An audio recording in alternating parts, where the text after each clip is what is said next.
السلام علیکم معزز ناظرین، ہم اندازہ کریں کہ ہماری کیسی لاجک اور کیسی عقل ہے۔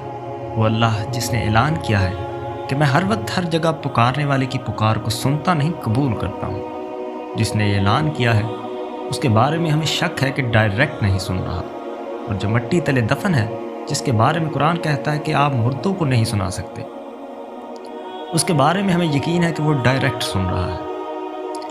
ناظرین محترم، سنی فرقے کے چند مسلمانوں نے شیخ عبد القادر جیلانی کے نام پر ان سے جھوٹی کرامتیں منسوب کر کے شرک پھیلانا شروع کر دیا ہے، یہاں تک کہ ہندوؤں کی طرح ان کا بت بنا کر ان کی عبادت بھی شروع کر دی ہے۔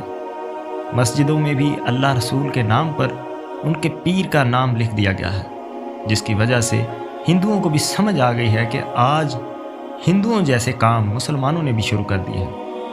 بالکل اسی طرح اہل تشیع کے گمراہ مسلمانوں نے یہ شرک حضرت مولا علی علیہ السلام کے نام پر شروع کیا ہوا ہے، اور گستاخانہ بت پرستوں والی رسمیں شروع کر دی ہیں، جن کو دیکھ کر فرق کرنا مشکل ہو جاتا ہے۔ ان میں اور بت پرستوں میں کیا فرق باقی رہ گیا؟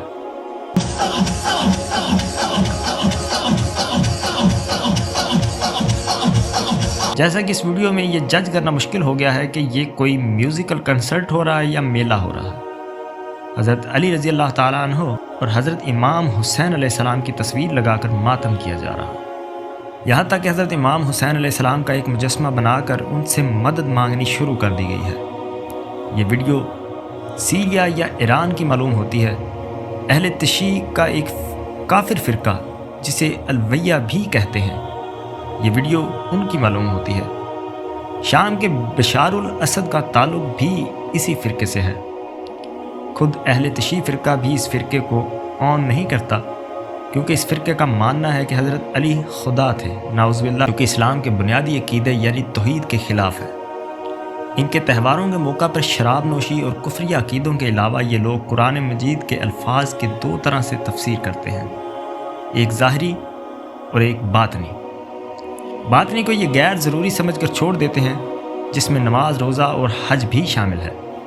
صرف اتنا ہی نہیں بلکہ جہالت اور گمراہی اس قدر سرایت کر گئی ہے کہ اہل بیت کی تصویریں اور مورتیاں تک مارکیٹ میں بکنا شروع ہو گئی، اور یہ چیز خطرناک اس لیے ہے کیونکہ یہ بڑھتے بڑھتے عقیدت کے طور پر انسان کو کفر و شرک کی طرف لے جاتی ہے۔ لوگ ان تصویروں کو احترام کے طور پر گھروں میں لگانا شروع کرتے ہیں اور ان کو برکت کی علامت سمجھتے ہیں، ان کے آگے سجدے بھی شروع کر دیتے ہیں۔ لہٰذا خرابی کی جڑ کو فوراً اسے کاٹنا انتہائی ضروری ہوتا ہے۔ شرم کا مقام تو یہ ہے کہ مشہور فیملی ولاگرز جن کی آڈینس ملین میں ہے، وہ بھی شرک کو پروموٹ کر رہے ہیں، کیونکہ جس شخصیت کو آپ اپنا مشکل کشا مان لیں تو دراصل آپ اس کو اپنا رب مان لیتے ہیں، کیونکہ قرآن مجید میں اللہ تعالیٰ نے یہ صفت اپنے لیے اپنی جانب منسوب کی ہے۔ اللہ کا فرمان ہے، بھلا بتاؤ تو کون ہے جو مشکل میں پھنسے ہوئے شخص کی فریاد کو سنتا ہے اور اس کی مشکل کو دور کر دیتا ہے؟ کیا اللہ کے سوا کوئی اور مشکل کشا بھی ہے؟ اب اس کا مطلب یہ ہوا کہ ان جاہلوں نے کبھی قرآن کو سمجھ کر پڑھا ہی نہیں، ورنہ اس طرح کے شرک کرنے سے بہترین کے لیے اپنی جان دینا زیادہ آسان ہوتا ہے۔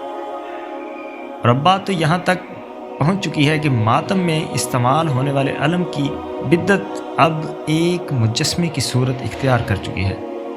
جس طرح ایک بت کی عبادت اور تعظیم کی جاتی ہے، بالکل اس طرح علم کی تعظیم شروع کر دی گئی ہے، اور اس بات سے خود صاحب تشیع علماء بھی پریشان ہیں کہ آخر ان کی عوام کہاں جا رہی ہے۔ علم بھی نکل رہا ہے تو ایک مکمل مجسمہ بنا کر نکالا جاتا۔ شیعہ مذہب میں کسی بھی جاندار کا مجسمہ بنانے کی مذہب اجازت نہیں دیتا ہے، جو بنا رہا ہے وہ حرام کام کر رہا ہے۔ اللہ کے رسول صلی اللہ علیہ وآلہ وسلم فرمایا تھا کہ ہر بدعت گمراہی ہے اور ہر گمراہی جہنم میں لے جانے والی ہے۔ اپنی وفات سے پہلے بھی آپ صلی اللہ علیہ وآلہ وسلم کو اپنی امت سے صرف شرک کا خوف تھا۔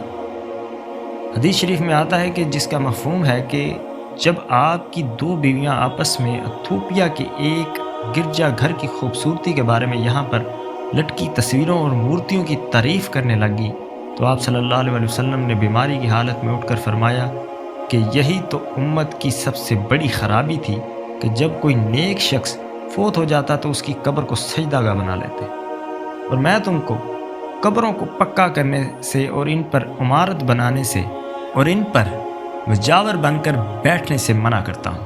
اور آپ دیکھیں کہ آج امت نے بالکل اس کا الٹ شروع کر دیا ہے، اور یہ لوگ اس شرک میں اتنا گر چکے ہیں کہ آج آسمان سے فرشتے بھی اتر کر ان کو حق بات بتائیں تو یہ ان کو بھی کہیں گے کہ ہمارے باپ دادا غلط نہیں تھے، اور کیا تم ان سے بھی زیادہ جانتے ہو؟ اگر آپ کو یقین نہ آئے تو ان لوگوں سے اس موضوع پر بات کر کے دیکھ لیں، کوئی بھی آپ کی بات سننے کو تیار نہیں ہوگا۔ آج آپ ذرا تصور کر کے دیکھیں کہ مسلمانوں کے دو بڑے فرقوں میں زیادہ تر تعداد مسلمانوں کی ہو کر بھی کفر و شرک اور گمراہی میں گر چکی ہے۔ ان فرقوں کے مولویوں نے ان کو شرک پر لگا دیا ہے، تو ذرا سوچیں دجال ان کے ایمان کا کیا حال کرے گا۔ تب آپ کو سمجھ آئے گی کہ اسے قرب و قیامت کا سب سے بڑا فتنہ کیوں کہا گیا۔ صرف مسلمان گھر میں پیدا ہونا کوئی فضیلت نہیں ہے جب وہ شخص پوری زندگی شرک میں گزار دے، کیونکہ قیامت کے دن اس شخص کا وہی حال ہوگا جو مشرکین کا ہونا ہے، جو دنیا میں بتوں کو اپنی مدد کے لیے پکارتے تھے۔ اللہ تعالیٰ سے دعا ہے کہ وہ ہمیں سمجھنے کی اور نیک عمل کرنے کی توفیق دے، آمین۔ اسی کے ساتھ اپنے میزبان محمد سفیان کی دیجیے اجازت، اللہ حافظ۔